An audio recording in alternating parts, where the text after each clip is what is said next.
Assassin's Creed Freedom Cry was released in December 2013 for the PlayStation Network on PlayStation 3 and PlayStation 4, as well as Xbox Live for Xbox 360 and Xbox One, and of course PC, and is the expansion to my favorite Assassin's Creed game in the franchise, Black Flag, from the fine folks at Ubisoft. And this time around you play as your quartermaster from the previous game and first mate, Adewale. Adewale is now a trained assassin and quickly finds himself in trouble with French slavers and gets shipwrecked on Saint Dominique, a slaving colony. And then from there, to keep it spoiler free, you deliver freedom the best way possible as per my 2-step guide at the beginning of the video.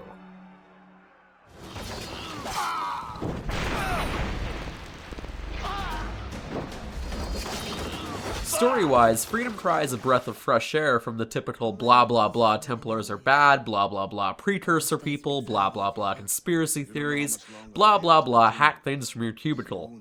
No, Freedom Cry keeps it much simpler. Adewale, after becoming shipwrecked as well as being a former slave, decides to set aside his creed for now to help out the slaves of Saint Dominique from the slavers that occupy them. The story as well also gives us more of an insight into Adewale's character and motivations, and overall is a pretty solid experience, but nothing really memorable. But easily the best thing about Freedom Cry, if you couldn't already tell, is the addition of new weapons. To the all-menacing machete, and the distraction ability of firecrackers similar to the bombs that you see in Assassin's Creed Revelations.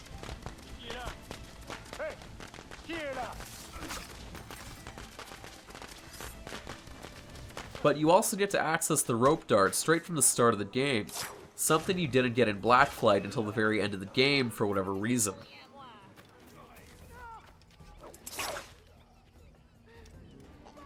But easily my favorite new weapon added to Freedom Cry is the blunderbuss, for obvious reasons.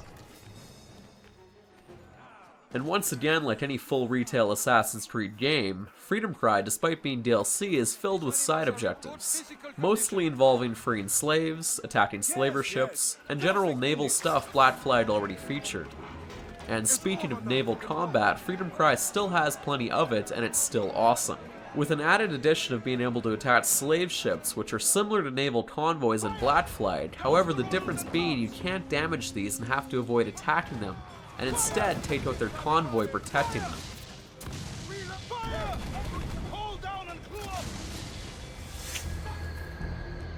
I will personally find and kill every last one of you until I find my answer.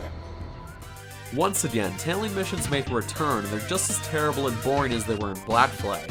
But on a positive note, the 100% sync options in Freedom Cry are more forgiving. However, probably my biggest issue with Assassin's Creed Freedom Cry is the lack of things to explore. Sure, you do get to explore the open seas of the West Indies, but see these island markers? In Black Flag, these were fully explorable islands with multiple treasure and animals to hunt, etc. Now take a look at one of these in Freedom Cry.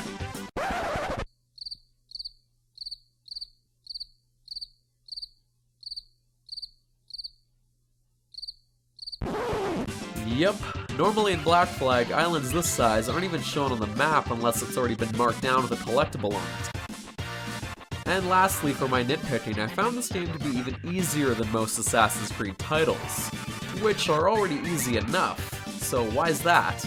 The reason simply being, you can literally unlock the best weapons and gear in the game simply by exploring the open sea for an hour and just finding them, making buying other weapons completely pointless.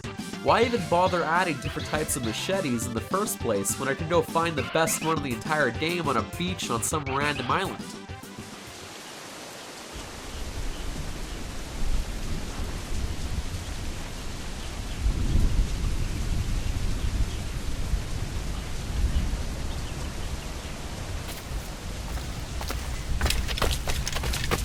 Where I discussed graphics. Now, graphically, Freedom Cry, like Black Flag, looks gorgeous. Once again, all the environments and open world are extremely well done and detailed.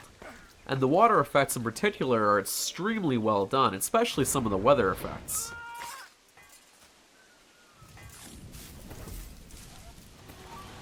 Freedom Cry also deals with a very heavy theme as well, the topic of slavery, obviously. And because of this, you'll have plenty of powerful imagery and moments throughout this game, and because of this, I wouldn't recommend any children play this game for obvious reasons.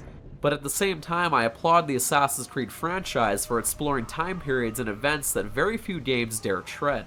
But one thing the Assassin's Creed franchise is also known for quite infamously is the bugs. And that terrible trend doesn't stop here.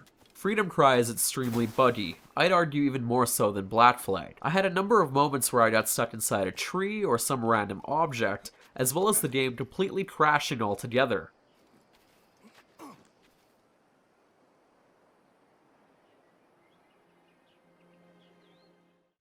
I also had a few instances during missions where the game got stuck or hanged on a black loading screen, forcing me to restart the game altogether. As for the soundtrack side of things, Freedom Cry features its own unique ambient music, which is very well done and fits the theme perfectly.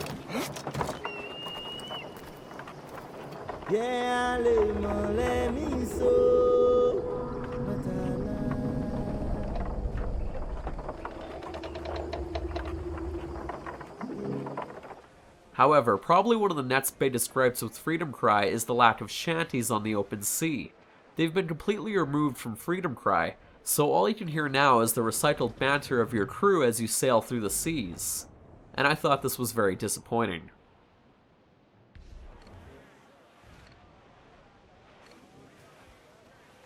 Overall, Assassin's Creed Freedom Cry is a decent expansion of Black Flag, but with a $15 price tag well over a year later, I honestly can't recommend this game unless you're a huge fan of Black Flag like I was.